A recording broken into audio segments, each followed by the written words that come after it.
Et Dieu va également commencer à te faire grandir dans différents niveaux spirituels. On va dire que tu dois toujours être bouillant pour Dieu, parce que il y a une chose que le diable attendra toujours, c'est que tu te refroidisses. Dans cette alliance avec Dieu, de toujours rechercher sa présence, rappeler le sacrifice de Jésus à la croix, parce qu'il n'est pas mort pour rien. Pour tout peuple, pour toute personne, de tout âge, de toute nation, de toute tribu. Allumer un feu dans ta vie où tu cherches la présence de Dieu. Les multitudes ne pourront te traverser pas, mais la présence de Dieu va faire de toi l'homme, la femme le plus heureux de la terre.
au chapitre 16 et au verset 9. La Bible nous dira la chose suivante. Car ainsi parle l'Éternel des armées, le Dieu d'Israël. Me voici, je veux faire dans ce lieu, sous vos yeux et dans votre temps, les chants d'allégresse et les chants de joie, les chants du fiancé et les chants de la fiancée. Amen. Amen. La Bible nous dira la chose suivante. Les chants d'allégresse, les chants de joie, les chants du fiancé et les chants de la fiancée. Amen. Amen. L'apôtre Paul nous donnera une recommandation pour pouvoir être rempli du Saint-Esprit, rempli de l'atmosphère du ciel qui va nous précéder. Nous devons nous entretenir par des psaumes, par des hymnes et par des cantiques spirituels. La louange de l'adoration a une place importante et primordiale dans la vie du croyant, parce que dans la dimension de la louange et de l'adoration, il y a l'atmosphère, le cœur même de l'épouse, de la fiancée, qui se prépare pour les noces. Amen. Et quand nous commençons à comprendre cela, nous allons commencer à saisir que nous devons nous préparer. La Bible nous dira la chose suivante: prépare-toi à la rencontre de ton Dieu. Aujourd'hui, nous sommes dans un temps où, à cause de la préparation du ciel, il y a une connaissance qui s'est accrue. Vous savez, chaque préparatif de mariage amène une connaissance, une préparation, une atmosphère. Nous pouvons nous préparer à un mariage, nous pouvons voir que quand les mariages se préparent, il y a tout un tas de préparatifs qui sont là, qui sont en train d'être prêts, et c'est comme s'il y a une connaissance de la soirée qui va se dérouler. Mais le problème, c'est que beaucoup de gens s'arrêtent simplement à la connaissance, mais ne se préparent pas dans le cœur à préparer réellement l'époux.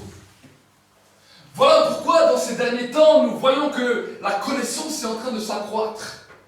Voilà pourquoi nous voyons que dans ces derniers temps, Dieu est en train de révéler des mystères du ciel qui n'étaient pas révélés jusqu'à aujourd'hui. Chaque temps, chaque saison a une dimension de révélation. Chaque époque, chaque temps, Dieu envoie des hommes, Dieu envoie des femmes qui vont venir avec une révélation nouvelle. Mais pourquoi ces révélations deviennent plus claires maintenant? Parce que maintenant nous sommes proches du temps du mariage. L'enlèvement sera le temps où l'époux viendra prendre son épouse pour pouvoir célébrer les noces. La Bible nous dira qu'il y aura une célébration extraordinaire dans le ciel de 7 ans. Bien souvent, nous avons compris que Jésus revient bientôt, que l'Église partira bientôt. Mais nous n'avons pas compris quel était le but de l'enlèvement. Tout le monde nous parle de l'enlèvement. Nous sommes dans un temps aujourd'hui où l'enlèvement est parlé, l'enlèvement est déclaré dans tous les endroits. Dans tous les endroits, on va nous parler de l'enlèvement. Mais qu'est-ce que l'enlèvement? Est-ce que l'Église va simplement être enlevée parce qu'il y a de la souffrance sur terre? Certains croyants pensent cela. Pensent, oh, le mal est tellement accru sur terre que je suis content d'être auprès du Seigneur. Je serai mieux là-haut. Quelle est l'atmosphère? Quelle est l'attitude de préparation de nos cœurs? Est-ce que c'est simplement parce que des gens, la Bible nous dit qu'à la fin des temps, le cœur des hommes sera des fois endurci et qu'ils ne supporteront plus la saine doctrine? Est-ce que c'est simplement parce que nous pouvons voir des fois ça, parce que nous pouvons être confrontés à cela, que nous voulons partir? Ou est-ce que c'est réellement à cause des préparatifs et parce que mon cœur est prêt à rencontrer l'époux?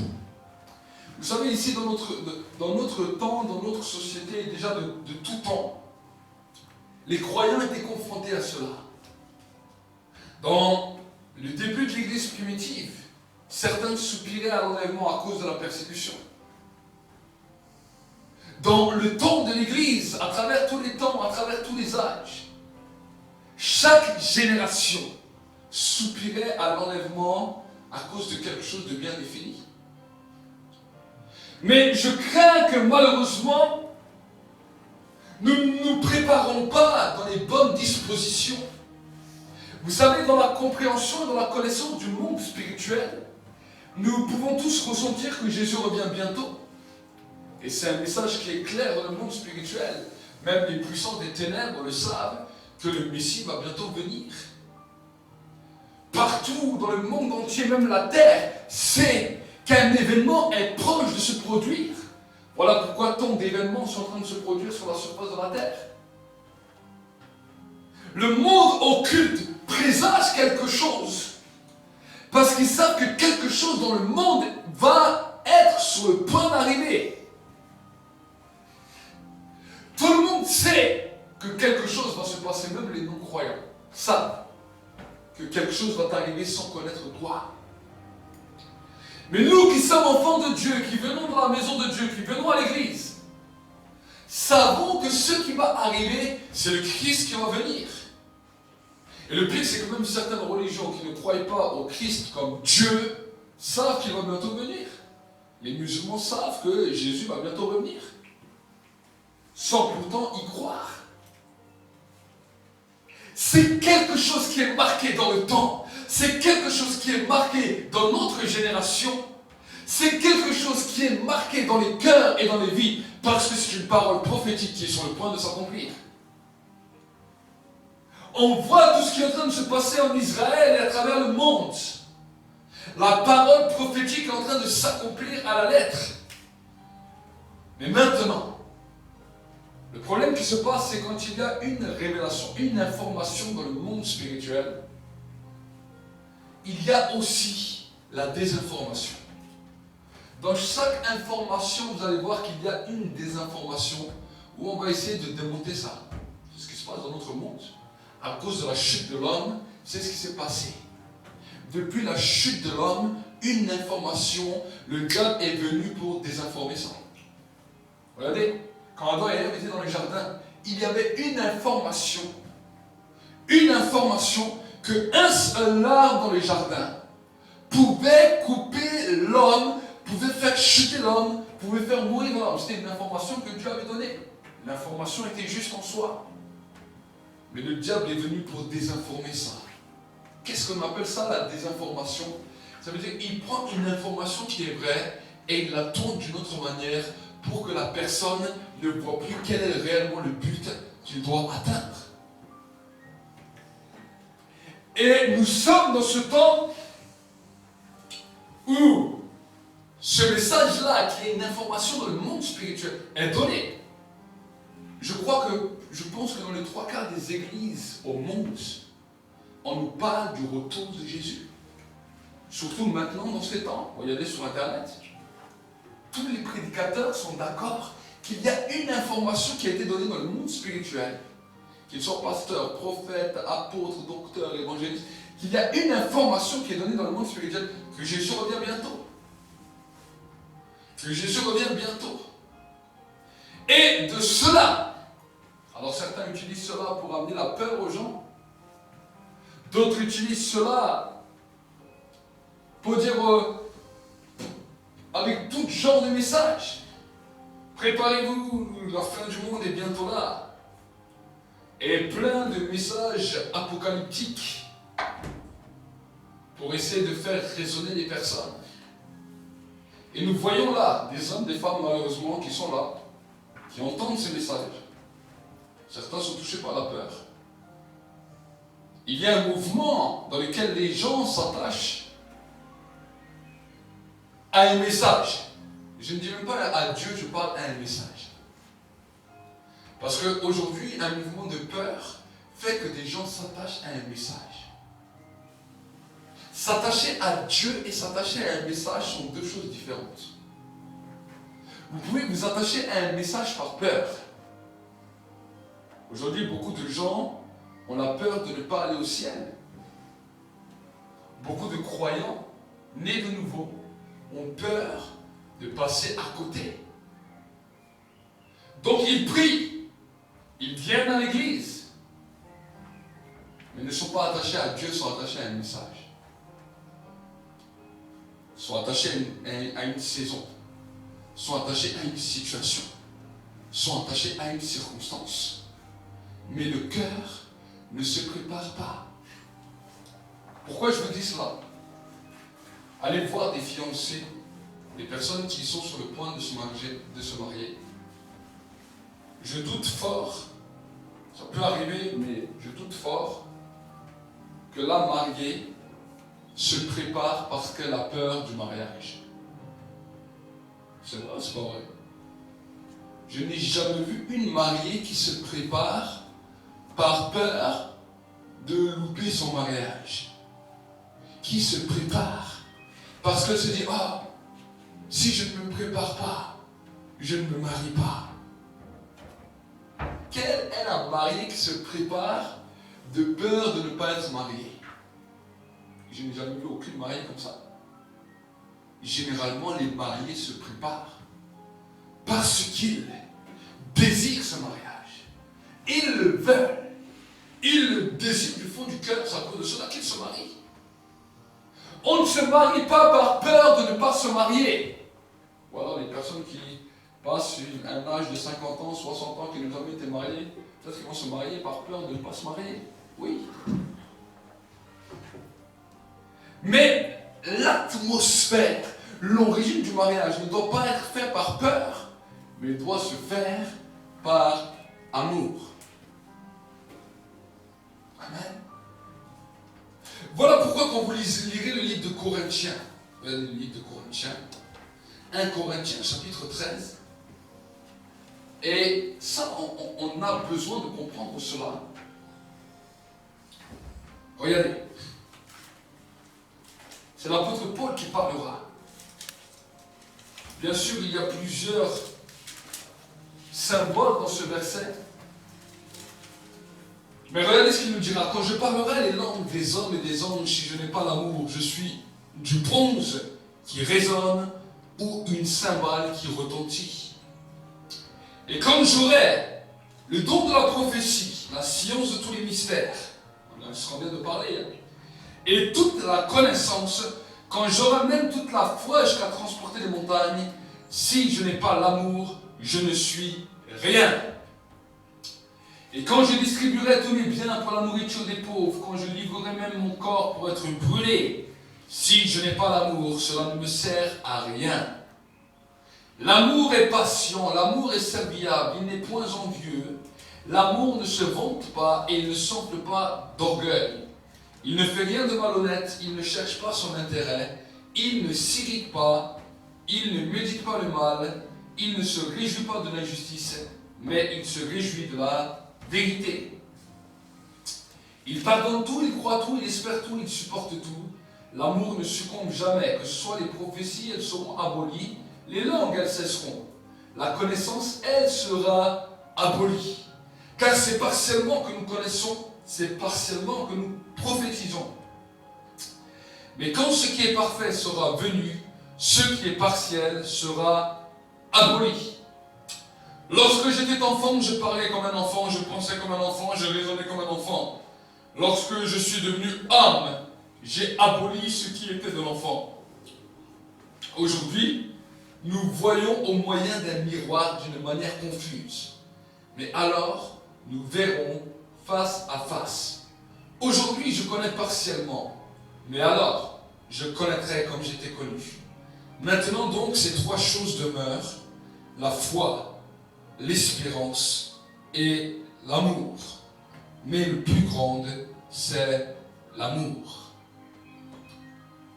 La Bible nous dira la chose suivante. Quand ce qui est parfait viendra sur la terre, ce qui sera partiel sera aboli. Aujourd'hui, nous sommes dans un temps, vous pouvez voir autour de vous, hein. On peut faire même des statistiques, on peut voir tout autour de nous. Les gens cherchent la connaissance. Les gens cherchent. Regardez, les dons. On nous parle de dons. On nous parle des langues, des hommes, des anges. On nous parle des dons, que ce soit des prophéties, la science de tous les mystères. Et toute la connaissance. Aujourd'hui, nous sommes dans un temps où la science de tous les mystères est en train de grandir d'une manière accélérée. Que ce soit la science avec la technologie, avec tout ce qu'on est en train de vivre, nous sommes dans une génération où tout cela est en train de se développer à une échelle phénoménale. À un tel point que la technologie et le spirituel arrivent carrément à se lier. On peut voir qu'avec aujourd'hui une caméra, un dernier cri, avec un micro bien intégré, on peut percevoir même le son du monde spirituel, que ce soit des anges ou des esprits démoniaques. Il y a une capacité, une science, une connaissance que l'homme est en train d'avoir qui n'a jamais existé sur la terre. Et pourtant, l'apôtre Paul, qui n'était pas de notre temps, de notre siècle, déjà à l'époque était en train de l'annoncer. Et il nous dira que ces choses-là, même si elles ont l'air extraordinaires pour la vie de l'homme, elles sont partielles. Nous entrons dans un temps, dans une saison où beaucoup de prédicateurs rentrent vraiment dans une grande connaissance, dans une grande révélation même du monde spirituel. Beaucoup de messages aujourd'hui amènent des grandes profondeurs qui n'étaient pas connues jusqu'à aujourd'hui. Nous commençons à connaître les choses, à saisir les choses. C'est pour cela que Dieu a envoyé des apôtres et des prophètes. Et que maintenant Dieu est en train de révéler les mystères qui sont liés au ciel. Mais de ces informations qui coulent, et c'est là que j'aimerais vous interpeller. Il y a l'information qui vient du ciel, l'information qui vient de Dieu, parce que la Bible nous dit que l'onction nous enseigne toutes choses. Mais le diable amène aussi la désinformation dans l'information. Il n'a jamais changé. La Bible nous dit s'il est possible, il va même séduire des élus. Comment il peut séduire un élu? Comment il peut séduire une personne qui a reçu soit par un message, soit par une prédication, soit par une révélation, une connaissance, une information du ciel? Il fait la même chose qu'il a fait dans le jardin d'Éden. Il a aussi vu l'information, il a aussi entendu l'information et il crée une désinformation. C'est ce qu'aujourd'hui les journaux, les médias nous font. Il y a une information qui est vraie, qui peut être donnée. Mais de cette information, maintenant vous allez voir qu'il y a les journalistes, qu'il y a tout le système de presse qui va créer une désinformation à travers les journaux, à travers des émissions, à travers ça, pour maintenant semer un trouble et un doute. C'est comme ça que l'être humain fonctionne. À cause du péché. Au début, il n'en était pas ainsi. Mais depuis le péché, il y a une mentalité dans le cœur qui s'est levé, dans lequel cela crée toujours la désinformation. Alors que le message était réel. Jésus revient bientôt, c'est vrai. Ça, on ne doute pas, la parole le dit, les éléments le disent, le monde entier le dit. Mais aujourd'hui, ce n'est pas parce que Jésus revient bientôt que nous devons nous attarder à toutes sortes de choses sauf à lui. Et c'est là où le Saint-Esprit voudrait vous interpeller ce matin-là. Au moment alors que nous étions là dans la louange, le Saint-Esprit m'a parlé de cela, m'a dit, dis-leur que la préparation doit être primordiale. Nous sommes dans un temps où nous nous préparons, mais ne vous préparez pas de mauvaise manière. Pourquoi? Parce que si nous nous préparons de la mauvaise manière, nous risquons à passer à côté. Si tu te prépares simplement à cause de la science, du mystère de la science, du mystère de la connaissance, du mystère des dons, du mystère d'une capacité de puissance, La Bible nous dit, tu es comme une cymbale qui résonne. Écoutez-moi bien. Tu es comme une cymbale qui résonne. Alors peut-être qu'on va se dire, oui, mais alors je vais me préparer. De quelle manière je vais me préparer? La Bible nous dit que nous devons nous préparer par amour. Quand une fiancée et un fiancé se préparent pour le mariage, ils ne se préparent pas dans une peur, mais ils se préparent parce qu'ils vont construire quelque chose. Ils vont s'unir. Ils vont devenir un. Le mariage fait que l'homme et la femme deviennent un. Alors peut-être les gens vont dire, ah mais je croyais qu'on faisait un. Le jour de ma conversion avec Dieu, la Bible nous dit, tu as fait un avec le Saint-Esprit. Écoute bien. Tu as fait un avec le Saint-Esprit le jour de ta conversion. Le Saint-Esprit est venu dans ton esprit et ton esprit a fait un avec le Saint-Esprit. Il y a eu une unité. Une unité. Mais maintenant, la Bible nous dit que l'unité finale, ce sera quand ton corps fait un avec le corps glorifié de Jésus. C'est ça qu'on appelle l'enlèvement. C'est ton corps qui devient glorifié. Ton corps qui devient glorieux. Ton corps qui est là actuellement, qui peut des fois être assujetti à la fatigue, au stress, au découragement, à toutes sortes de choses, parce qu'il est sur la terre.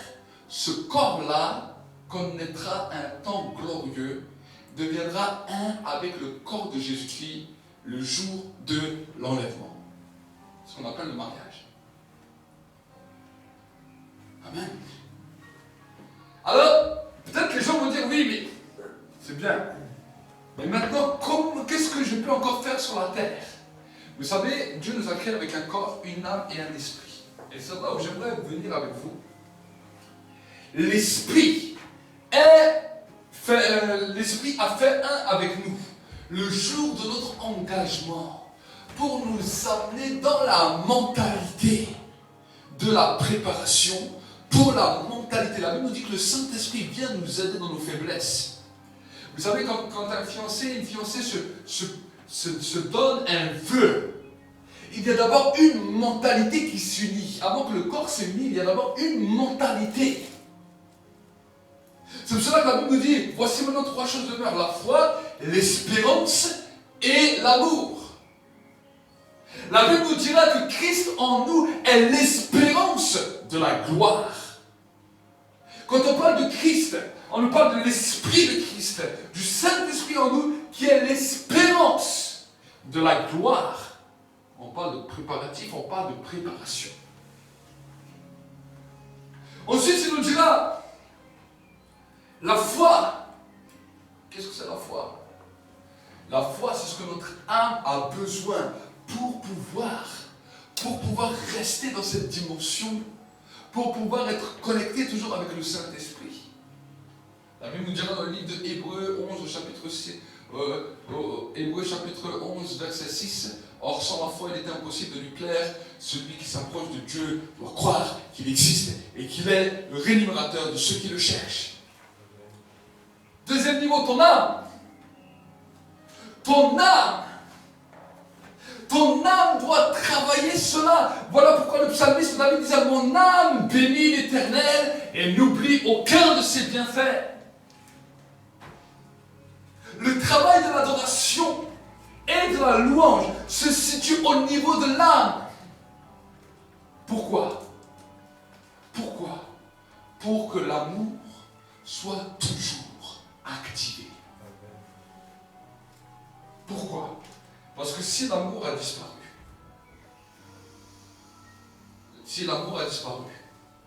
c'est impossible d'être prêt pour la célébration du mariage. Écoute bien, c'est impossible. C'est pour ça que la Bible nous dit, quand le Fils de l'homme reviendra, trouvera-t-il la foi? En raison des progrès de l'iniquité, l'amour du plus grand nombre se sera refroidi.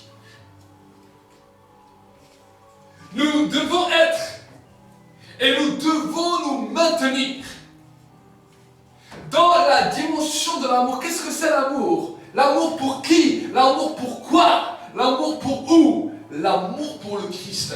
L'amour pour Jésus. Parce que c'est lui que nous allons épouser. Oui.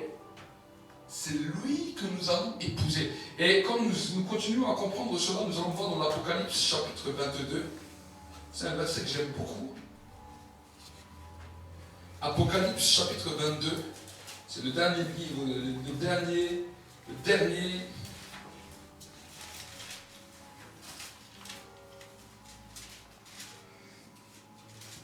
C'est le dernier verset de la Bible. C'est Jean qui a reçu ça sur l'île de Patmos. Apocalypse 22, verset 17. Voici. Là, on nous parle de deux personnes qui parlent. L'esprit et l'épouse disent viens. Que celui qui entend qu'il dise viens. Que celui qui a soif qu'il vienne. Et que celui qui veut prenne de l'eau de la vie gratuitement. Donc l'amour nous pousse à appeler. Vous savez, aujourd'hui nous sommes des fois dans un temps où les hommes prient. Oui, ils prient. Ils prient pour leurs problèmes. Ils prient pour leurs difficultés. Alors bien sûr, la prière, il y a plusieurs sortes de prières. Quelle est la réelle motivation de nos prières? Quelle est la réelle base de nos prières? Quel est le réel désir de notre prière? La Bible nous dit que l'amour a un désir.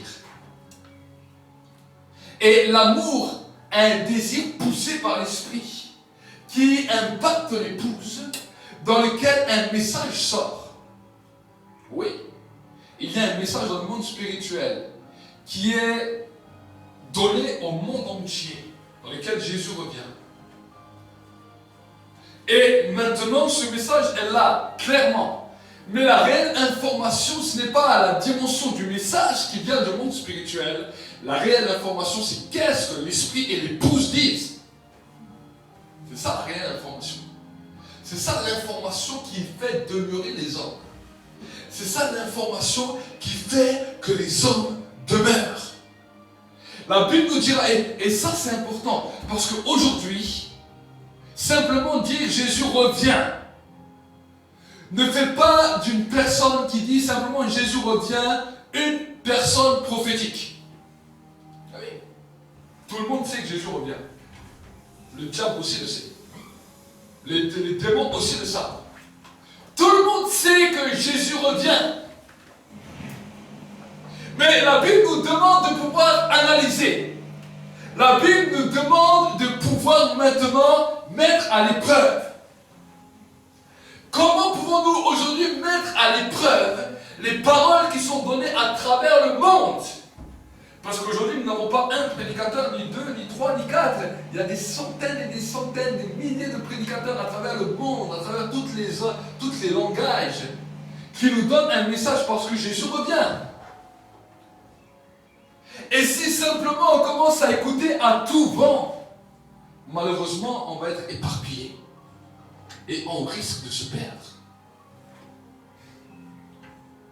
Voici le message prophétique qu'aujourd'hui l'Église devrait regarder. Voici le message prophétique qu'aujourd'hui l'Église doit écouter, doit entendre. L'esprit et l'épouse disent un même message. Il l'appelle, il dit je viens. Amen. Et parce que nous l'appelons, écoute-moi bien, parce que nous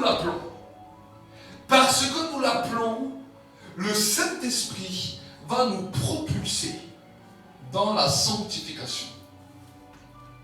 La Bible nous dit que nous sommes sanctifiés par la parole de Dieu. Nous sommes purifiés par le pardon des péchés. Mais nous sommes sanctifiés par la parole. La sanctification. Souvent les gens, vous savez, on parle de ce mot-là. Et j'avoue, quand je me suis converti, pour moi, c'était un mot barbare. Qu'est-ce que ça veut dire, sanctification?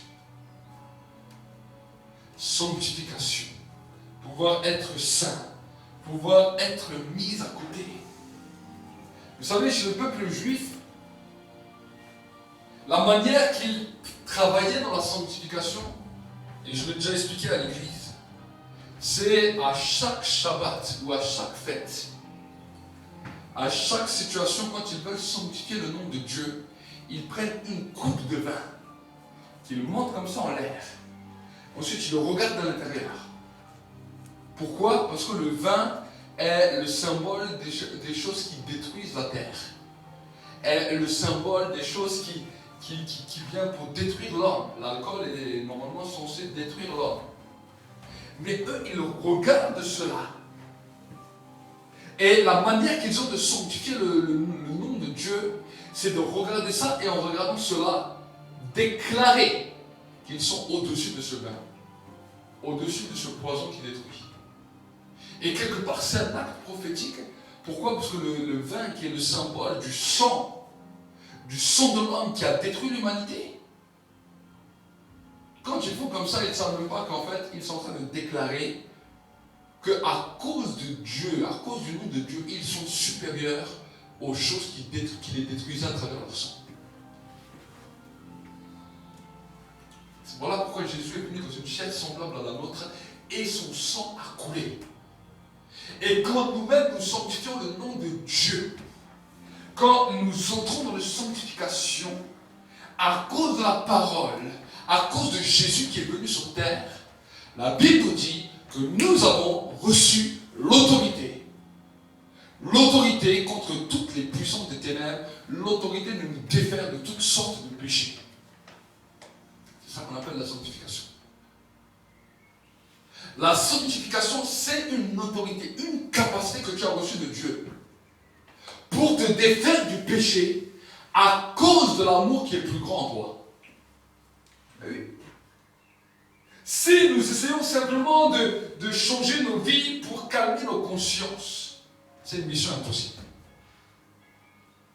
Le problème des gens qui combattent avec le péché, ce sont des gens dans lesquels ils n'ont pas compris la dimension de l'amour dans leur vie, dans leur cœur. C'est ça. Ils marchent avec le Seigneur, ils combattent dans leur vie de tous les jours, mais sans avoir compris réellement le sens. Ben oui. Aujourd'hui, on ne pêche pas pour ne pas aller en enfer. On ne pêche pas pour ne pas calmer, pour ne pas abîmer notre conscience. Mais on oublie que la Bible nous dit que si on ne pêche pas, c'est parce qu'on se prépare. On se prépare. On se prépare aux noces. Et l'amour est plus grand. L'amour est plus grand que toutes sortes de choses. Quand vous voyez une mariée qui se prépare, elle ne peut pas aller partout. Si elle a mis la robe, si elle a commencé des ornements, a commencé à se préparer, elle ne peut pas aller partout. Est-ce que vous avez déjà vu une mariée dans un magasin qui vient, qui se balade, qui me dit je vais faire mes courses, allez, il y a le mariage dans 2 heures, dans 3 heures, elle va dans le magasin faire les courses. Jamais. Tu ne vois pas une mariée se balader dans un magasin. Tu ne vois pas une mariée dire voilà, je vais faire un shopping. Tu ne vois pas une mariée dire je vais me promener en forêt. Pourquoi? Est-ce qu'elle ne pourrait pas? Non, mais elle va se marier. S'il pleut, elle ne sort pas. Il y a toutes sortes de choses qu'elle ne fait pas. Pourquoi? Parce qu'elle est dans les préparatifs. Et aujourd'hui, nous-mêmes, en tant que croyants, c'est la même chose. La Bible nous dit que nous sommes dans la dernière heure. L'amour pour nous doit être plus grand que le plaisir de ce monde. On vous dit de ne pas toucher au péché. Pourquoi? Parce que tu dois être prêt. L'amour doit être plus grand et plus fort que toute sorte d'addiction du péché. Parce que l'addiction du péché nous mène à la mort, nous coupe l'amour de Dieu. Et quand ça nous mène à la mort, ça peut nous empêcher, écoute-moi bien, ça peut nous empêcher d'entrer dans le ciel C'est ça qui est important à savoir. Nous saurons, en tant qu'homme ici, bien sûr, on n'a pas la capacité de juger. En tant qu'homme sur terre, on ne va pas vous juger. Mais au ciel, écoute-moi bien, au ciel, ce ne sera pas la même chose. Aujourd'hui, nous sommes sur la terre. Si tu as accepté le Seigneur Jésus, et si tu commences à marcher avec lui, à toi maintenant de commencer à changer de mentalité. Nous avons reçu le Saint-Esprit. Le Saint-Esprit vient. Et c'est pour cela que je dis souvent aux gens, je dis c'est bien le monde spirituel, mais Dieu est meilleur que le monde spirituel. L'information peut toucher tout le monde dans le monde spirituel. Nous pouvons nous convertir à base d'une information reçue dans le monde spirituel. Des gens, des fois, sont allés chez les occultes. Et en allant chez les occultes, ont réussi à trouver la connaissance par les occultes. Oui. Parce que dans le monde spirituel, il y a un message. Mais quand on s'assied maintenant dans ce message, quand on s'attache au message plus qu'à Dieu, ça nous pose un problème. Et aujourd'hui, nous sommes devant une génération de chrétiens qui sont attachés plus à un message qu'à Dieu. Plus à un message. Et aujourd'hui, avec ce que nous sommes en train de vivre, la hantise, Jésus revient bientôt, a saisi le monde. Le monde chrétien est saisi par ce message aujourd'hui. Le monde occulte est saisi par ce message. Les pouvoirs politiques attendent aussi cela. Ils savent que quelque chose est sur le point d'arriver. Donc, le diable sait que quand les mondes ensemble, se sont mis d'accord, là, nous sommes arrivés à un point d'accord entre tous les mondes spirituels, le monde physique, sont devenus d'accord. Les puissances politiques religieuses sont devenues d'accord que quelque chose est en train de se passer. Et voilà pourquoi aujourd'hui nous sommes dans un temps que parce qu'il y a des accords, ils cherchent une unité. L'accord cherche une unité pour pouvoir vivre en paix. C'est ce qu'ils sont en train de faire. L'accord du monde spirituel, l'accord du monde physique pousse les hommes à trouver un climat de paix. Et vous allez voir que même avec les terroristes, même eux vont essayer de trouver un climat de paix. Vous allez voir, vous allez entendre. Ils vont essayer de trouver un climat dans lequel tout le monde va s'entendre. Parce que le monde spirituel a donné une information. C'est ce que nous sommes en train de vivre aujourd'hui. Et curieusement, beaucoup l'Église en général suit ce mouvement. Mais oui, parce qu'on a prôné la paix, la Bible nous parle de paix, la Bible nous demande d'être artisans de paix. Alors l'Église suit ce mouvement. Mais, malheureusement, en suivant un mouvement qui se passe dans le monde spirituel, nous passons à côté de la parole prophétique de Dieu qui nous a été déjà donnée dans la parole. Il y a un message prophétique aujourd'hui. Et le message prophétique, c'est l'esprit et l'épouse s'en foutent de l'information globale qui se passe dans le monde spirituel, mais eux commencent à dire, viens. Toute personne, écoutez-moi bien, toute personne ou tout prédicateur qui dit, bon Seigneur Jésus, on sait que tu vas venir, mais attends encore, passe à côté du message du Saint-Esprit. Attends encore quoi? Écoute-moi bien. Les serviteurs vont même dire ça. Ça, c'est la désinformation que le diable donne. Attends encore que telle personne se convertisse. Attends encore que les membres de ma famille se convertissent. Attends encore que les gens se convertissent. La Bible nous dit que ce n'est pas le message de l'esprit. C'est la désinformation que le diable t'a mis. C'est une séduction que le diable a mis dans ton cœur. Pour t'empêcher de partir quand il arrive. Les pensées humaines, les émotions humaines n'ont rien à voir avec cela. Il y a un désir, un amour qui crie plus fort que le reste. Et l'esprit et l'épouse disent bien. Que celui qui entend qu'il dise bien. Que celui qui a soif qu'il vienne. Et que celui qui veut prenne de l'eau dans la vie gratuitement, peu importe du reste. Peu importe comment le monde tourne. Peu importe ce qui se passe. Peu importe ceux qui sont prêts ou qui ne sont pas prêts.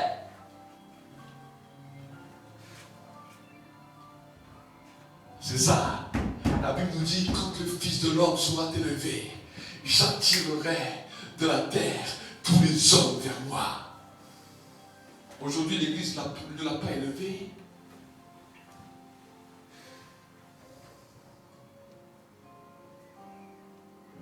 Aujourd'hui, nous sommes dans un temps où l'Église dit, oh, le réveil mondial. Je suis d'accord avec le réveil mondial, je n'ai rien contre ça. Mais les gens en disant ça, le réveil mondial vient, ensuite Jésus vient. Quand le réveil sera là, il y aura de telles connaissances, de tels messages dans l'esprit, que vous oubliez le message principal. Vous oubliez le message principal. Le flot de réveil n'est simplement qu'une pluie qui tombe, qu'un déversement de l'esprit qui tombe. Qu'un déversement de l'esprit qui tombe. Dans ce déversement de l'esprit, il y a des conversions, il y a des guérisons, il y a des miracles, et il y a une connaissance. Il y a une connaissance. Il y a une connaissance des préparatifs du ciel. Il y a le monde angélique qui entre en contact avec le monde des humains. Ce qu'on appelle un réveil. Mais si nous espérons seulement le réveil, aujourd'hui beaucoup de croyants ne pensent qu'au réveil. Oh le réveil, oh le réveil. Le plus grand, la personne qui est réveillée, c'est celle qui sait que Jésus arrive bientôt et qui dit Seigneur, viens, viens, viens. Pas je peux partir. C'est ça la différence. Quand les gens disent je veux partir de cette terre, je veux quitter cette terre, là il y a un problème avec un esprit mort. C'est pas Dieu qui vous dit de partir de la terre. Là vous donnez un droit à un esprit de mort, ça c'est grave. J'aime vivre sur la terre, mais je suis prêt et je soupire. Pas que moi je parte, que lui vienne. C'est ça la différence.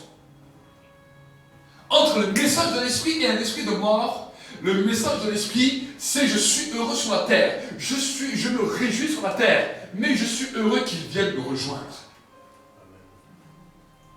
Le message d'un esprit de mort, c'est vivement que tu vas au ciel. Vivement que tu pars au ciel.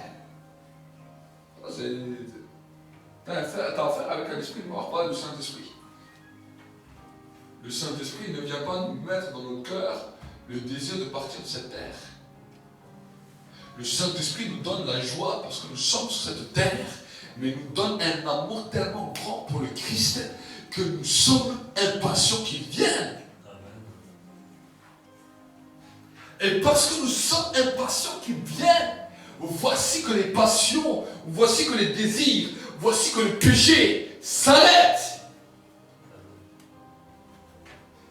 Ce qui nous fait mal, nous allons l'accepter à cause de l'amour.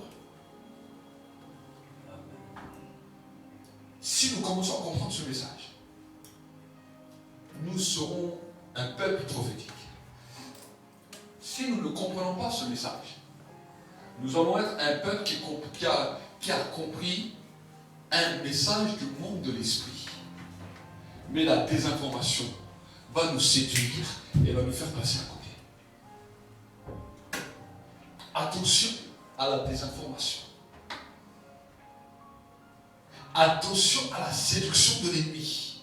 Aujourd'hui, la Bible nous dit que l'ennemi est entré même dans l'église.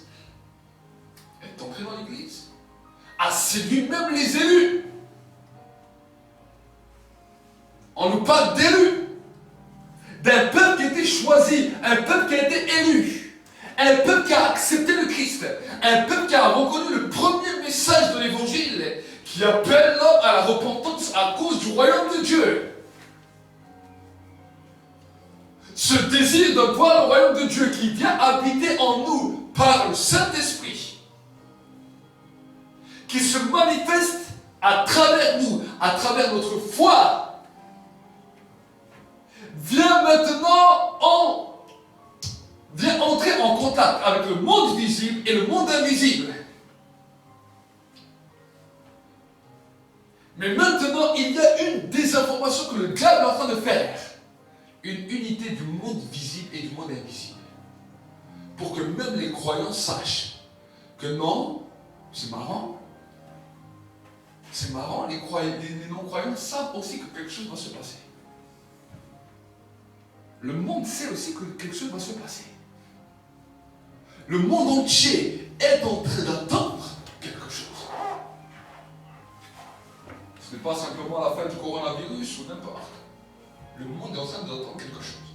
Ils savent que quelque chose est en train de se passer. Tout est en train de s'illuminer. Tout est en train de se briller. Et j'aimerais vous dire que le monde visible et le monde invisible vont faire un. Oui. Avec ce qu'on est en train de vivre, la technologie, les nouveaux films, toutes les choses qui sont en train de se passer, le monde visible et invisible vont devenir un. Est-ce que ça veut dire que tout le monde verra Dieu? Non! Parce que Dieu avait décidé d'être caché au monde. Ça, c'est une loi que Dieu a décidé. On peut voir les anges, on peut voir le monde spirituel, mais Dieu, c'est le seul qu'on ne pourra jamais voir. On peut voir même le ciel. Mais Dieu ne peut pas le voir. Parce que c'est lui qui l'a décidé. Il connaissait toutes choses. Là, je vous parle des pensées secrètes de Dieu.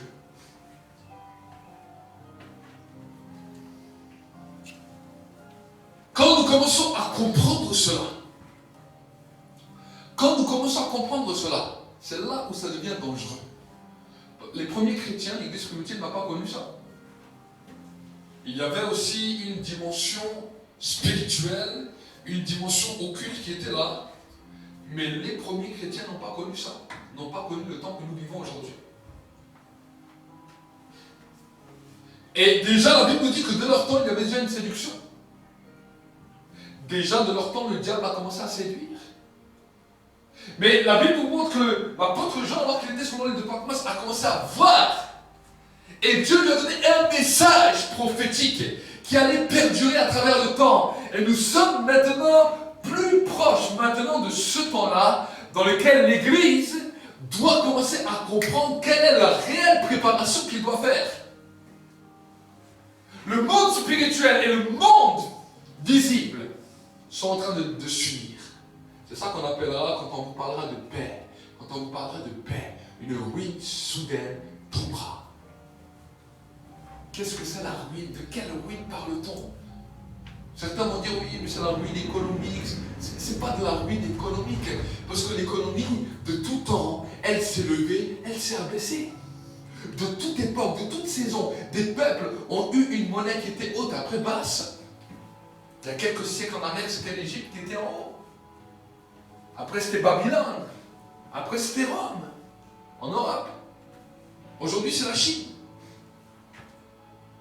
De tout temps, il y a eu un temps où c'était les États-Unis. De tout temps, la monnaie s'est élevée, s'est abaissée. Cela ne changera pas. Quand demain, ils implanteront la puce à chaque personne, la marque de la paix, ça ne changera pas non plus. Il y aura toujours des nations qui seront hautes, des nations qui seront basses. C'est pour cela que l'Antichrist viendra pour tout unifier. La Bible nous dit une ruine soudaine tombera. Quel genre de ruine? La ruine que le monde spirituel commence à devenir un. À devenir un avec le monde visible. Amen. devenir un avec le monde visible. Si nous commençons à comprendre ça, nous allons voir, nous allons comprendre que si cette ruine arrive comme ça, c'est terrible. Pourquoi? Pourquoi la Bible nous parle de ruine? Parce que dans cette dimension de ruine, ceux qui vont morfler, quand on nous parle de ruine, c'est une pauvreté qui tombe sur l'Église. Écoute bien. La ruine, quand on nous parle de ruine, on nous parle toujours du peuple de Dieu qui est ruiné. On nous parle des murailles de Jérusalem qui ont été détruites. On nous parle des ruines du temple. Le temple a été détruit. Regardez dans l'histoire d'Israël, la Bible nous montre que 2 temples ont été construits et que les 2 temples ont été totalement détruits. Et l'histoire nous montre prophétique que non seulement le 3e temple va être reconstruit, mais ça ne sera pas Dieu qui régnera, ce sera l'Antichrist qui régnera là-dessus pendant un temps. Et le 3e temple, ils sont en train de le reconstruire aujourd'hui. Il y avait le 1er temple qui a été détruit. Le temple d'Adam. Adam était un temple de Dieu. Premièrement, il a été détruit. À cause du péché. Le Saint-Esprit est sorti, les jours de l'homme sont raccourcis à 120 ans. Il y a eu le 2e temple. Celui qu'on appelle Jésus, qui a été crucifié à la croix. Il a dit, détruisez ce temple et en 3 jours je le rebâtirai. Il a été reconstruit. Il y a le 3e temple qui est qui? L'Église. Donc l'Église, qui est censée être l'habitation de Dieu. Amen. Et le diable veut non seulement le 3e temple visible, mais il veut l'invisible. Écoute bien, il veut l'invisible. Et pour pouvoir séduire l'invisible, il faut que le monde spirituel et que le monde physique deviennent un. Parce qu'aujourd'hui, nous sommes devant des croyants qui ont fait une expérience spirituelle, qui ont entendu un message dans l'invisible, qui ont entendu une parole dans l'invisible, mais qui ne connaissent pas Dieu. Nous sommes devant ce genre de génération aujourd'hui. Je ne dis pas tous, mais je dis nous sommes arrivés dans une génération. Croyez-moi, j'ai assez parlé avec des croyants. J'ai assez voyagé d'église en église. J'ai assez parlé avec nous des serviteurs de Dieu pour vous dire ce que je vous dis. Le monde spirituel est une réalité. Le message du monde spirituel est une réalité. Dieu en est une autre. Dieu en est une autre. Parce que le monde spirituel est un monde. Le monde naturel est un monde. Mais Dieu est en dehors de ce monde. Il est esprit et vie. Il est alpha et oméga. Il est commencement et fin. Dans ces 2 mondes, il y aura un jugement. Notre monde a déjà été jugé à cause du péché. Mais le monde spirituel sera jugé le jour du jugement dernier. Pendant 1000 ans. Mais si nous qui sommes là, qui avons entendu ce message, pourquoi? Parce qu'au début, nous convertissons tous par un message. Le message nous amène à un point de contact. Mais si nous ne comprenons pas que dans ce monde-là, il peut y avoir une séduction, si nous ne savons pas comment nous conditionner, ce monde-là que nous avons commencé à connaître risque d'être pour nous un monde de notre chute. Un monde de notre chute. Pourquoi? Parce que c'est comme ça que plusieurs on peut chuter. Beaucoup veulent le réveil mondial, c'est bien. Et le réveil mondial, ça veut dire quoi? Ça veut dire que le monde spirituel et le monde visible vont devenir un aux yeux du monde. Dans le monde de Dieu, mais dans le monde des esprits. C'est pour cela que la Bible nous dit dans le livre de Psaume, ceux qui connaîtront leur Dieu seront puissants.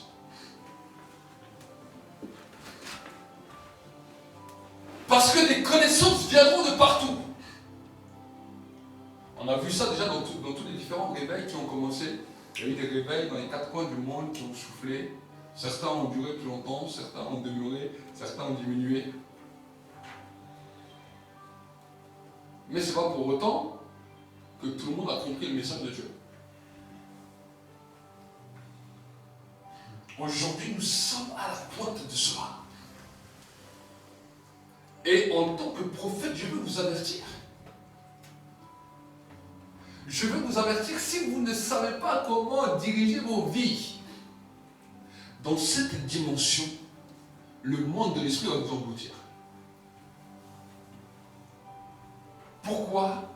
Parce que l'information qu'on va recevoir du monde de l'esprit, le diable va venir avec une désinformation. Il viendra avec une désinformation. Il a déjà commencé. Ça a commencé. Ça a commencé. Ça a commencé. Et aujourd'hui, un mot est en train de parcourir la terre.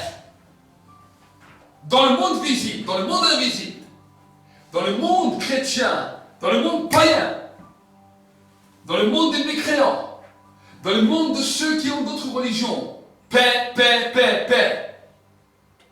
Paix, sécurité, paix, sécurité. Tout ce qui est en train de se passer. Ce qu'ils ont voulu faire quand ils ont lâché les esprits qui sont sortis de l'Égypte à travers le coronavirus, ce que les gouvernements mondiaux ont voulu faire. Que le monde soit attentif à un message qui vient du monde spirituel. Le coronavirus, c'est ça. Un message qui vient du monde spirituel à travers des esprits. Qui avait la capacité de tuer n'importe quelle personne. Qu'il soit blanc, qu'il soit noir, qu'il soit jaune, qu'il soit rouge.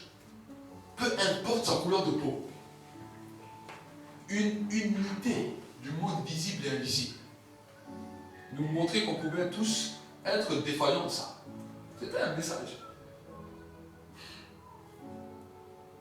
Et maintenant dans ça, c'est les premiers démons qui viennent. Il y a 3 encore entités qui veulent venir pour établir totalement ces choses. 2 encore. Je dis 3 et 2 encore. Oui. Les entités de Babylone et les entités de Rome qui veulent venir. Voilà, c'est dans leur projet. Mais Dieu, pour le moment, a lui-même arrêté les choses. Lui-même, il a arrêté les choses. Mais de ces choses, l'Église a compris qu'il y a un message. Le monde a compris qu'il y a un message. Aujourd'hui, toutes les oreilles sont ouvertes dans le monde spirituel. Aujourd'hui, le message de l'Esprit, c'est n'ouvre pas ton oreille à tout message de l'Esprit, à tout message du monde spirituel, mais comprends quel est le message prophétique que le Seigneur nous donne. C'est ça la différence. Nous risquons de nous perdre. Mes amis, la Bible nous dit le chemin est étroit et resserré. Peu le trouve, peu le trouve, peu le trouve, peu le trouve. Et il faut être vrai avec Dieu. Si tu pries Dieu par peur de ne pas être enlevé, alors repens-toi réellement. Repens-toi réellement. Parce qu'on ne vient pas au ciel parce qu'on a eu peur de ne pas y aller. La Bible nous dit que l'amour parfait bannit toute crainte. Une fiancée ne dit pas « Oh, je vais me préparer pour le mariage de peur de ne pas me marier. » Elle sait qu'elle sait qu'elle sait qu'elle va se marier.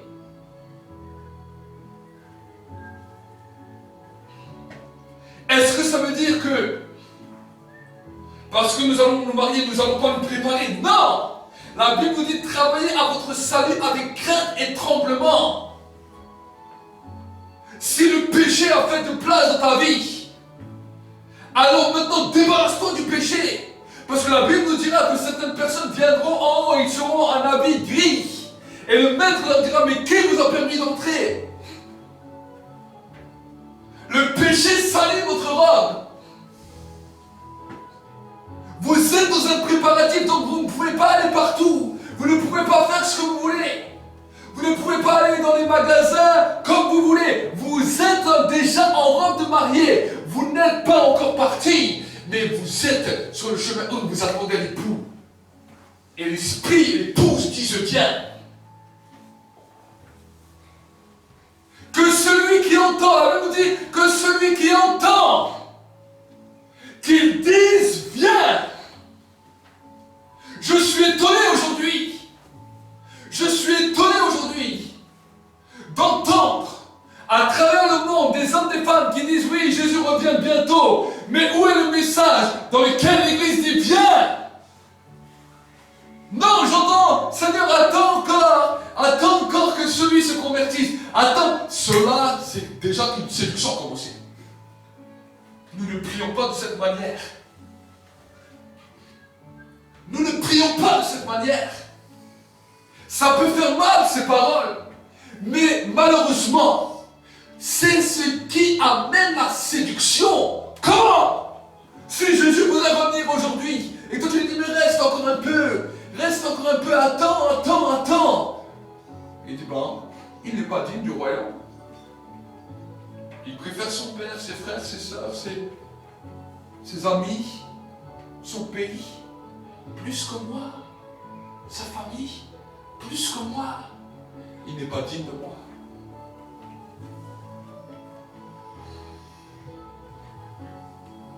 Le mariage. L'homme quittera son père, sa mère. La femme quittera son père, sa mère. Il s'attachera à son mari. Et ils deviendront une seule chair. Une seule chair. C'est là où la chair du croyant deviendra un avec la chair du Seigneur. Et écoute-moi bien, on a fait un avec le Saint-Esprit. Dans notre vie de prière, dans notre vie de détachement du péché, dans notre vie d'approche de Dieu, nous faisons un avec le Père à travers notre âme, à travers nos émotions. C'est pour cela que la Bible nous dit que l'amour du Père vient se manifester dans nos vies à travers notre âme, à travers nos prières, à travers nos désirs. Mais la Bible nous dit que devenir un avec la chair de Christ, déjà quand nous prenons des fois la Sainte Seine, nous prenons en partie. Par rapport des fois aux maladies, par rapport aux problèmes, nous prenons en partie. Mais la Bible nous dit que quand il viendra, nous ferons un avec lui. Un avec lui. C'est l'heure du mariage. L'heure du mariage. L'information était juste. Mais le diable a continué à créer la désinformation. À créer la désinformation. Les musulmans savent que Jésus reviendra. Mais ils disent qu'il reviendra pour juger. Les chrétiens aujourd'hui savent que Jésus revient. Mais ils n'ont pas compris quel est le message prophétique de l'Esprit derrière. La preuve, c'est que leur vie ne change pas. La vie ne change pas. Ce n'est pas parce que tu dis Seigneur, je veux être au ciel. Non, Dieu ne nous demande pas de faire cette prière. La Bible ne te demande pas de faire cette prière. Dieu n'écoute pas la prière quand tu dis je veux être au ciel. C'est un esprit de mort qui est en train de te pousser à prier comme ça. Ce n'est pas Dieu. Jésus a dit je ne te demande pas de les enlever du monde, mais de les garder du monde.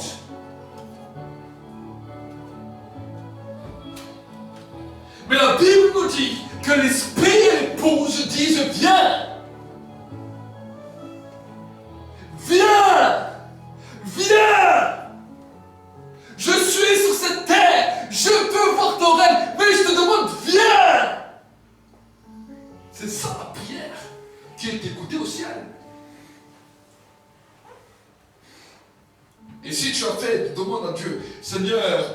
au ciel. Seigneur, Seigneur, prends-moi. Seigneur, je veux...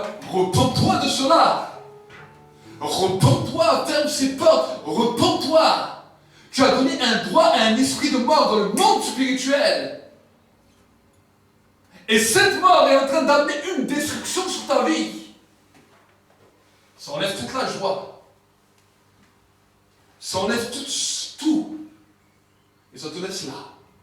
Comme ça. Comme ça.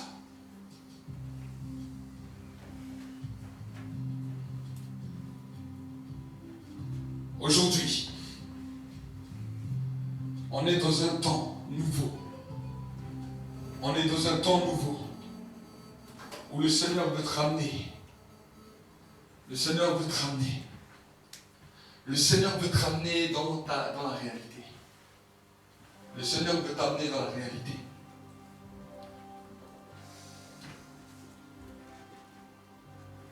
Je ne sais pas quoi dire de plus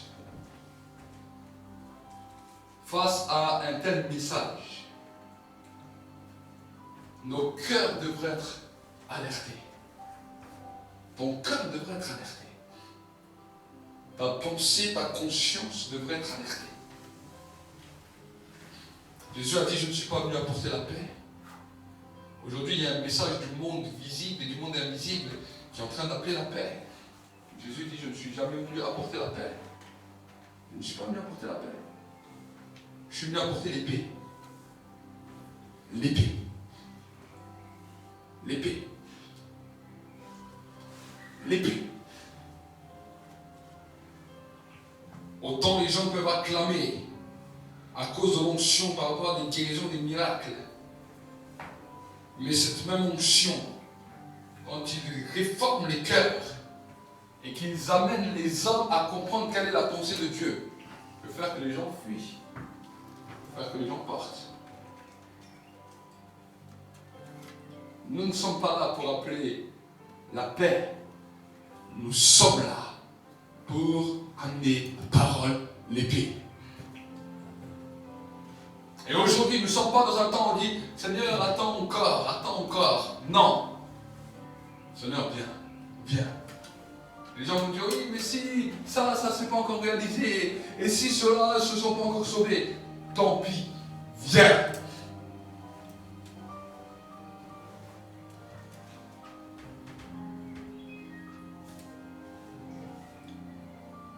Il a parlé à Abraham. Il dit, amène-moi ton fils, sacrifie-le, donne-le-moi. Avant, il n'a pas dit, attends que je suis prêt à mourir. J'ai presque son âge. Dans 10 ans, là, je sais que je vais bientôt mourir, je vais bientôt rendre l'âme. Au moment où je prends le couteau, je le coupe, comme ça on part ensemble. Il n'a pas dit ça. Il n'a pas dit ça. Mais aujourd'hui, beaucoup de gens disent ça. Seigneur, attends. Partir ensemble. Il y a des ordres que Dieu nous donne. L'ordre de l'esprit aujourd'hui, c'est d'appeler le Seigneur Jésus. Peu importe qui t'es, t'es jeune, t'es vieux, appelle-le, dis-lui, je suis pressé que tu reviennes. Je suis pressé que tu reviennes. Certains vont dire, oui, mais j'ai pas encore le temps de faire de l'argent, j'ai pas encore le temps de me marier, j'ai pas encore eu le temps de faire mon permis, j'ai pas encore eu le temps de rouler en voiture, j'ai pas encore eu le temps de ceci, j'ai pas encore eu le temps de cela. Un jour je parlais comme un enseigne, mon enseigne dit, ah mais alors ça continue, j'aurais même pas le temps d'avoir 18 ans.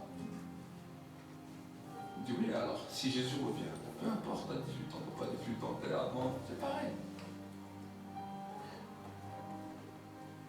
Et ça, on n'aime pas entendre. Hein. Parce que nous, on aimerait que non, tout se passe comme sur des roulettes. Tous les gens qu'on aime, comme sur des roulettes. Le monde, comme sur des roulettes. Et Dieu va encore toucher tout le monde. Hein. Toute la France aura encore le temps de se convertir en un instant, en un clin d'œil. Le monde entier, pourquoi pas. Et toutes les nations ensemble, on fera un grand culte. Avec tous les présidents, les ministres, les rois. Et on dira Alléluia, Dieu est bon et Jésus revient. Non, mais les gens pensent comme ça. Quand on leur parle du réveil mondial, c'est ça qu'ils sont en train de penser. Est-ce que je dis que le réveil mondial n'arrivait pas? C'est pas ce que j'ai dit. J'ai dit, mais le réveil mondial, c'est une unité entre le monde visible et le monde invisible. Mondial, pas seulement à un endroit. Quand Dieu a permis cela, c'est-à-dire qu'il y a des fois eu des moments où ça s'est ouvert. Le monde visible et invisible sont entrés en contact et il y a un réveil qui a poussé. Mais pas seulement le réveil dans le milieu chrétien. Chaque fois qu'il y a un réveil, il y a un réveil partout. Il y a un réveil chez les païens, il y a un réveil, il y a un réveil du péché, il y a un réveil dans le monde occulte, il y a un réveil partout. Il y a un réveil partout. Il y a un réveil financier, économique. Tout joue. Tout joue. Allez voir, je suis allé visiter un des pays de réveil, deux pays de réveil. J'ai eu la grâce d'aller dans 2 pays de réveil. Ces choses-là sont réelles. Le monde visible et invisible deviennent un. Ah oui. Mais, et nous savons qu'il y aura quelque chose de mondial comme ça, oui. Mais peut-être Jésus peut venir avant. Et ceux qui disent seulement, oh Seigneur, attends encore, on veut voir le réveil. Vous allez voir un réveil, mais Jésus sera déjà parti. Et ceux qui sont été prêts sont déjà partis. Mais malheureusement, vous pourrez aller chanter Jésus, mais là, le ciel, le vrai ciel sera fermé, le monde spirituel sera ouvert. Vous pourrez expérimenter des choses, mais le royaume de Dieu sera déjà fini. Regardez, la Bible dit, il y en a qui continueront à chanter. Le maître est passé. Et ils toqueront encore à la porte. Le maître dira, mais vous êtes qui? Mais on a chanté dans tes rues. On a prophétisé. Il dit, retire-toi de moi, je ne vous connais pas. Ils viennent à la porte encore toquer. Oui, ils viennent encore toquer. Mais oui. Vous croyez que parce que l'Église va être partie, qu'on ne va plus parler de Jésus, qu'on ne va plus parler de l'Évangile? Un livre comme ça, qu'on va... Non. Ils vont toujours en parler. Bien sûr. Ils vont toujours en parler. C'est pour ça que même dans certaines religions, ils disent que Jésus est déjà revenu. Chrétiens, hein? Ils disent que Jésus est déjà revenu. Les gens pourront toujours expérimenter une dimension spirituelle. Mais plus Dieu. Le Saint-Esprit sera retiré. Le Saint-Esprit sera retiré.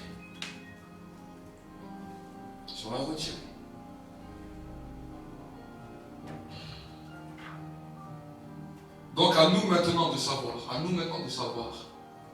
quel est le message de nos prières. Quel est le désir? Tu sais, des fois le désir n'est pas là. Ça arrive. Des fois peut-être l'amour de Jésus peut avoir disparu. Alors ranime l'amour. Souviens-toi de là où tu es tombé. La Bible nous dit, souviens-toi de là où tu es tombé et repratique tes premières œuvres. Il y a un moment dans ma vie où j'ai réalisé cela. Que je n'aimais plus Jésus de la même manière que je l'aimais avant. Et chaque fois que je me mettais dans la prière, ça revenait. Et ça revenait. Moi, je me disais, il me fait des idées. J'expérimentais des choses dans le monde spirituel. Mais l'amour pour Dieu n'était plus tout le temps là. Au jour où j'ai pris mon courage à donner, j'ai dit à Dieu, c'est vrai, j'aime plus Jésus comme je l'aimais avant. J'ai même l'impression que je l'aime moins, que je n'ai même pas trop cet amour envers lui. Quand je commençais à dire ça, j'ai dit une fois, 2 fois, j'ai dit ça à Dieu. Jusqu'à que j'étais vraiment conscient de cela. Et tout d'un coup, Dieu a commencé à redonner l'amour. Et j'ai pu voir qu'on peut vite perdre le fil.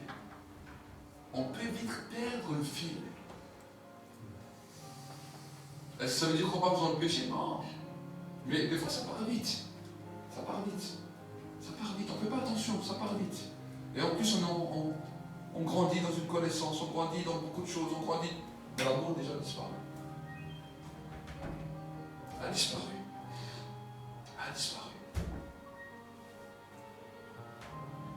On peut encore continuer à garder la foi.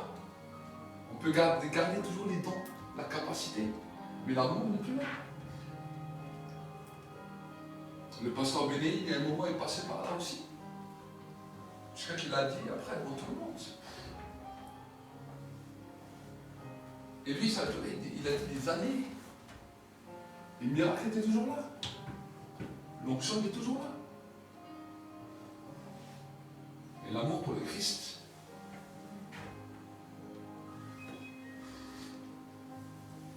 Et peut-être que d'autres, ça leur arrive aussi, mais qui ne l'ont jamais vu. Ils n'ont jamais fait attention. Parce que le monde va tellement vite. Les journées passent tellement vite. Les années passent tellement vite. Les semaines passent tellement vite.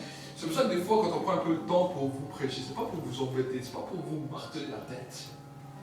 C'est parce que des fois, les choses passent tellement vite.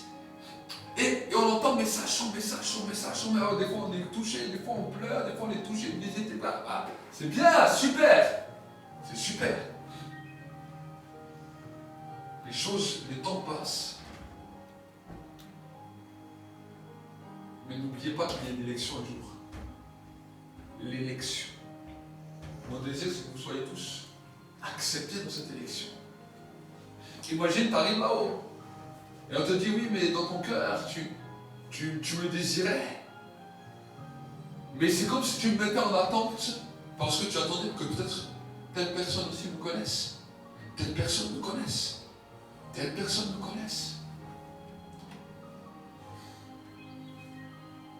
Si c'est moi qui vous le dis, ça va. Mais si c'est lui, un jour qui vous le dit là. Oui, mais Seigneur, tu comprends. Il dit, tu comprends quoi? Moi-même sur la terre, j'avais une mère. J'avais un père. J'avais des frères. J'avais des amis. J'ai tout laissé.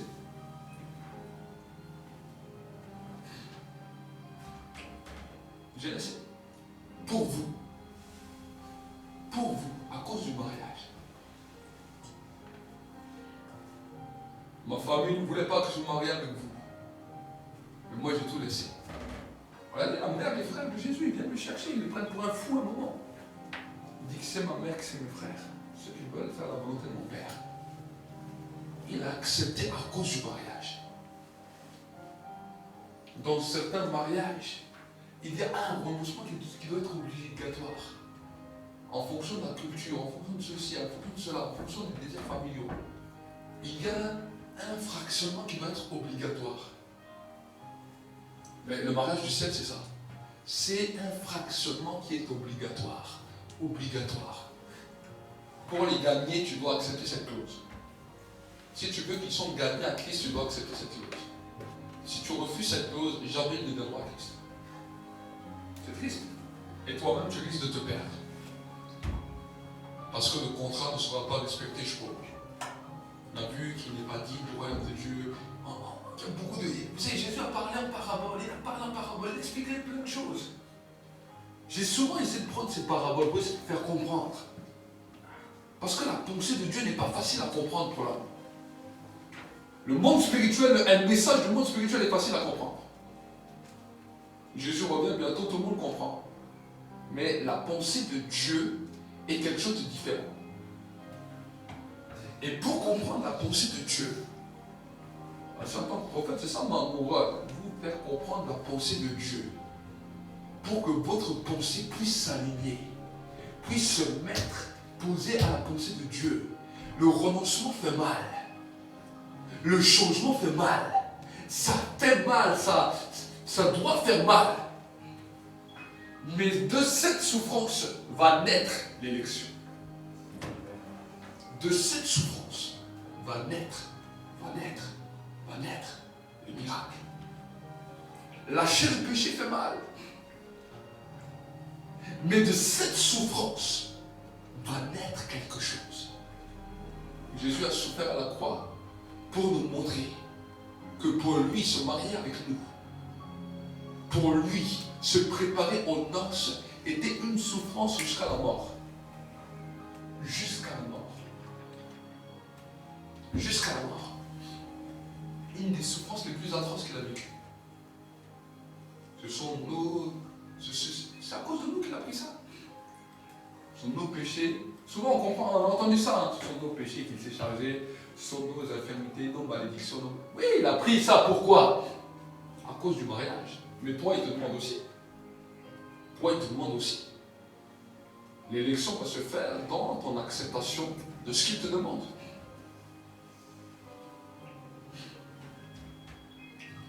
Et c'est là où on arrive devant un peuple des fois qui est récalcitrant. Non, moi ça ne m'intéresse pas trop ça. Oh, et puis ça, et puis non. On ne doit pas être récalcitrant. Il a accepté. À nous de faire notre part. Amen. À nous de faire notre part. Et maintenant, il y a un message qui vient du trône de Dieu, qui vient de Dieu lui-même. L'esprit d'épouse dit viens. Ça doit être marqué dans ta tête. Imprimé, marqué, posé. Quelle est ta prière? Quelle est ta prière? Quelle est ta prière? Ça doit être à la base de ta prière. La base de ta prière. La base de ta prière. La base de ta louange. La base de ton adoration. S'il y a autre chose qui vient avant ça, c'est là où le diable va commencer à créer une désinformation de ta vie. Vous voulez entendre la vérité? Aujourd'hui, la vérité vous est donnée. À vous de faire avec ce que vous voulez. À vous de faire avec ce que vous voulez. Mais si tu mets ça en pratique, c'est quelque chose, ce verset, ça fait des années et des années et des années qui me marque comme ça dans ma tête. Qui me marque comme ça dans ma tête. Des fois, je prends la guitare, ce verset vient. Avec cette chanson, et l'esprit et l'épouse disent bien. Bah, tout le temps. Tout le temps. Et au début, je chantais machinalement. Et un jour, le Saint-Esprit m'a arrêté. Il dit, voilà, écoute le chant. Voyez la Bible. Il m'a dit, regarde la Bible. J'ai ouvert la Bible, j'ai regardé. Il m'a dit, lis. Lis. Ils disent quoi? Il dit, viens. Et puis il me dit, continue la suite. Celui qui entend. Il me dit, est-ce que tu entends? Je dis, oui, j'entends. Qu'ils disent quoi? Il dit qu'ils disent viens. Il me dit, toi tu dis quoi? Ah, j'ai regardé ma prière. Et je dis pas je viens. J'ai changé ma prière. Je dis Seigneur, viens. Et là tout d'un coup des pensées. Et c'est là où j'ai vu que des pensées sont venues. Oui, mais Seigneur, viens, mais attends encore que je fais ça. Attends. Le Seigneur m'a dit, tu vois ça? Tu vois ça? C'est ce qui ferme mes oreilles au peuple de Dieu. Je dis, ah bon? Il m'a dit, la pensée est une voix. La pensée est une prière. Je dis, bon Seigneur, je vais changer ça. Je te demande pardon. Et là, j'étais vrai avec Dieu. Je dis, tu vois, je voulais que tu venais, mais d'abord, je voulais peut-être que ma famille se convertisse d'abord. Je voulais peut-être que ça se passe bien, que les gens puissent me respecter, que les gens... Et là, tout d'un coup, je vois ce que mon cœur pense. Je dis, oh mince. Bon, Seigneur, c'est pas la joie là-dedans. Et là, Seigneur, je veux accepter de te dire, je viens, peu importe la situation, peu importe la circonstance, peu importe, peu importe, peu importe, peu importe, peu importe. Viens Seigneur, mais attends que j'ai réglé mon histoire avec le péché. Viens Seigneur, mais on a tous des choses. Mais ça nous fait perdre la vie. Ça nous fait perdre la vie. Viens, mais attends que j'ai passé un temps de jeûne et un temps de prière. Ben oui, la spiritualité aussi. Je ne suis pas encore assez bien, je n'ai pas encore assez prié, je n'ai pas encore assez de connaissances, je n'ai pas encore exercé le ministère. Peu importe. Aujourd'hui, je veux que tu viennes. Et aujourd'hui, je veux être prêt. Aujourd'hui, je veux apprendre à renoncer à ce qui me faisait plaisir. Pour dire, viens, viens, viens. Amen. Amen. Alors pendant le temps qu'on va prendre la Sainte Seine, si je sois bien.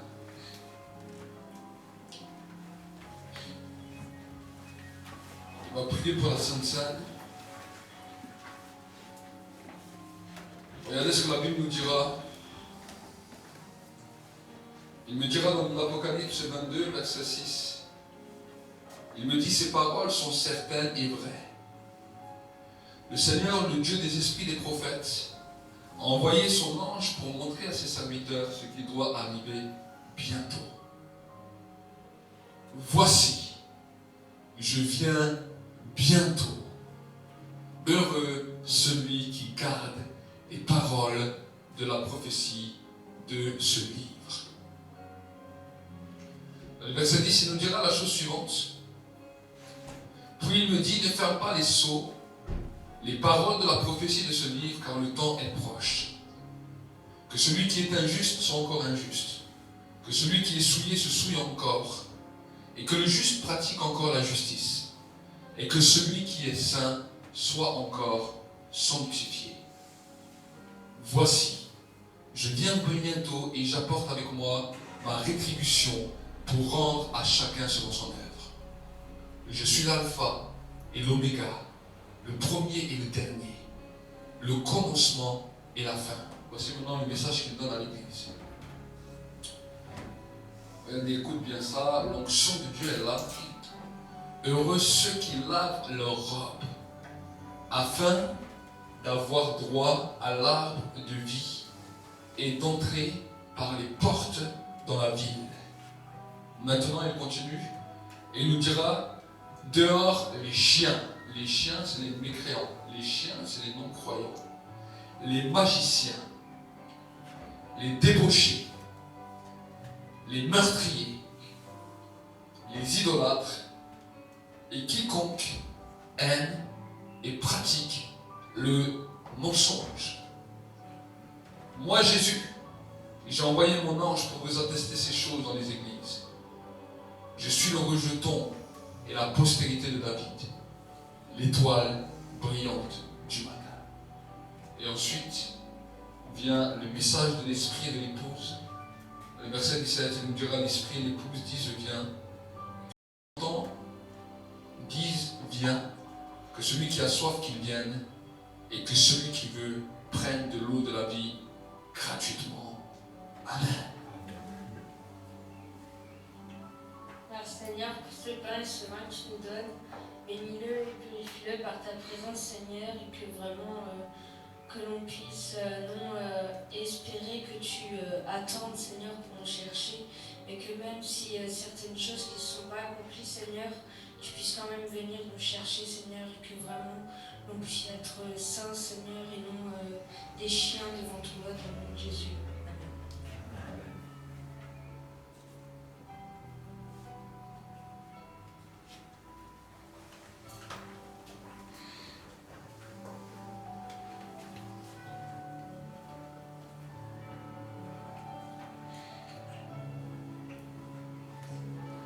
Seigneur, mon Dieu, mon roi, nous voulons te demander pardon pour nos fautes.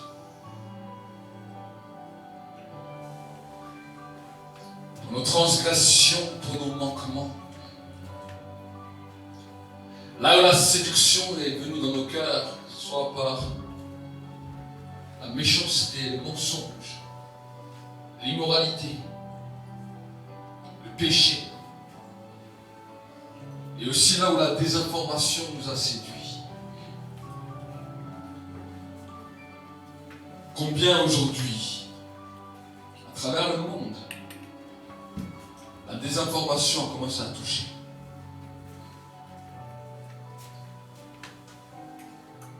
Aujourd'hui, nous voulons, Seigneur, changer, réformer nos cœurs. Réformer nos cœurs.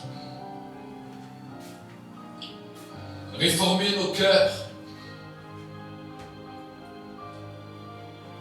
Prie là où tu es.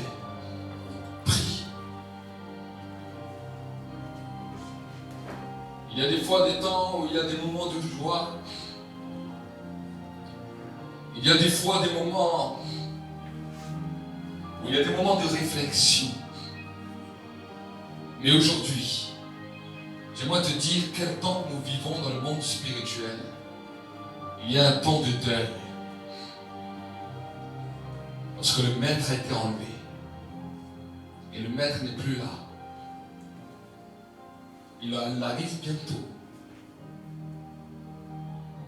La future mariée est prête à s'abstenir des fois de certains aliments. pour pouvoir être ajusté même dans sa robe. L'amour des fois peut tellement être grand que voilà.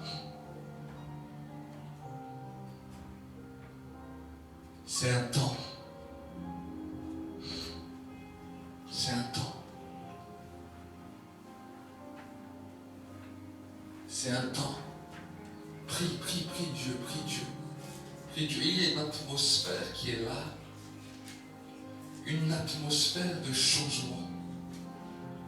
Une atmosphère.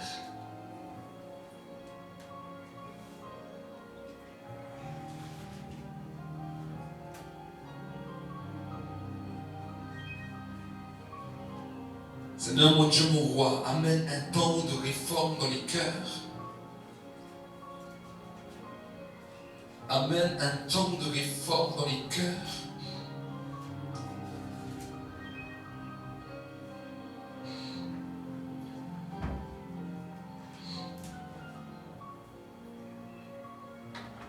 Amène un temps.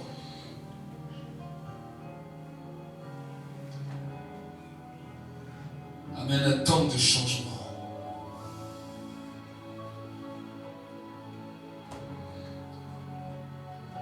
Amène un temps de transformation.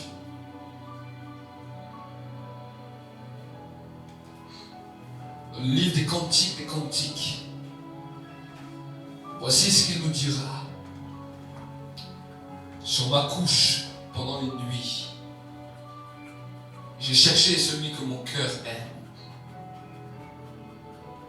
Je l'ai cherché et je ne l'ai pas trouvé. Je me lèverai donc et je ferai le tour de la ville, dans les rues et sur les places. Je chercherai celui que mon cœur aime. Je l'ai cherché et je ne l'ai pas trouvé. Les gars qui font le tour de la ville m'ont trouvé. Avez-vous vu celui que mon cœur aime? Et à peine les avais-je dépassés que j'ai trouvé celui que mon cœur aime. Je l'ai saisi et je ne le lâcherai plus, jusqu'à ce que je l'ai introduit dans la maison de ma mère, dans la chambre de celle qui m'a conçu. Je vous en conjure, filles de Jérusalem, par les gazelles, par les biches des champs. N'éveillez pas, ne réveillez pas l'amour avant qu'elle le souhaite. Qu'est-ce qui monte du désert comme des colonnes de fumée, dans une brume de myrrhe d'encens, de toutes les poudres du parfumeur? C'est la litière de Salomon, et autour d'elle 70 hommes vaillants. Parmi les plus vaillants d'Israël, tous sont armés de l'épée, exercés au combat. Chacun porte l'épée de son côté, en vue des alarmes nocturnes. Le roi Salomon s'est fait un palanquin en bois de Liban, et il a fait des colonnes en argent, le support en or, le siège de pourpre. L'intérieur a été brodé avec amour par les filles de Jérusalem. Sortez, filles de Sion, contemplez le roi Salomon, avec la couronne dont sa mère l'a couronné, le jour de ses noces, le jour de la joie de son cœur. Amen. Seigneur mon Dieu, mon roi, nous voulons nous préparer. La Sunamite s'est préparée. Nous désirons te voir et nous acceptons ce temps et cette saison que tu ouvres à nous comme une saison de faveur, comme une saison de grâce, comme une saison, le temps des amours. Le temps des amours est arrivé. Le temps des amours est arrivé. Dis-le avec moi, le temps des amours. Le temps des amours. Le temps des amours. Korababa shikio korobosaka baso. Orokobosaka pawa senda yakaraso. Shukurobosaka rasai.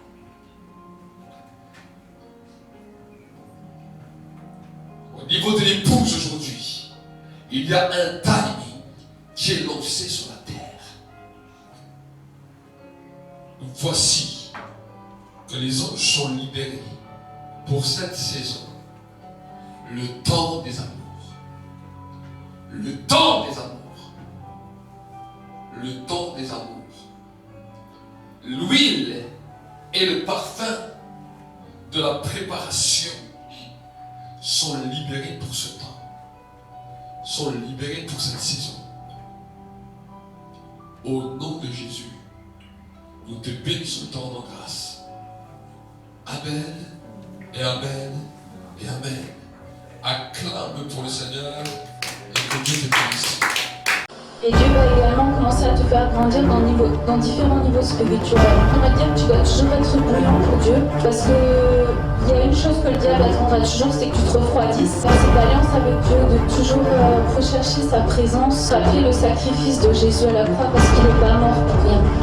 Pour tout peuple, pour toute personne, de tout âge, de toute nation, de toute tribu. Allumer un feu dans la vie où tu cherches la présence